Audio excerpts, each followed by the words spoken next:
parler du port et on va commencer par l'aspect financier, c'est toujours très important.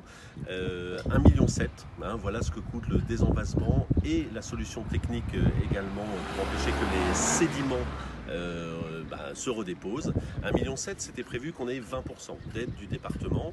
Donc vous imaginez bien, ça coûtait très très cher pour le port et pour la commune. Et finalement, on a pris le temps de la négociation. Ça fait 2-3 ans qu'on est en négociation. Et on a eu vraiment une très bonne nouvelle il y a un mois. Finalement, le travail a payé, puisque aujourd'hui, sur les 1,7 million, c'est 60% qui va être pris et simplement 40%, même pas, pour la commune. Donc on tombe à quelque chose autour de 650 000 pour que le port soit complètement refait au niveau de la vase. Alors justement, au niveau technique, est-ce que tu peux nous expliquer comment ça va se passer?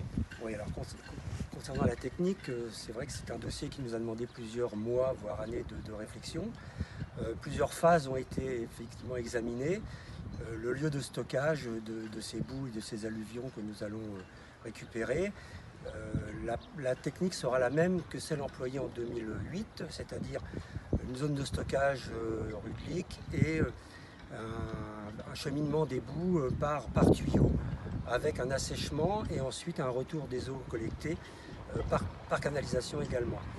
Deuxième phase, retenue dans l'étude technique, sachant qu'on a effectivement dans cette étude technique deux chiffres qui ressortent, 80% de sédiments qui viennent de la mer et 20% de la terre par lique. Deuxième phase donc, la création d'une ouverture dans les pales planches qui permettra de créer un cône de Venturi et d'accentuer, d'accélérer les courants. Et enfin, une troisième phase qui devrait permettre un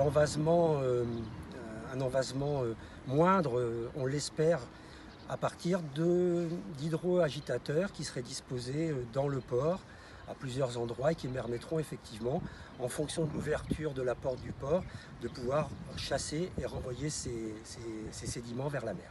Très bien.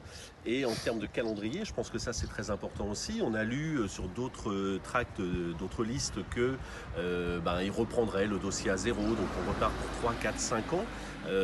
Non, et c'est pas évidemment un dossier technique qu'on a inventé nous-mêmes.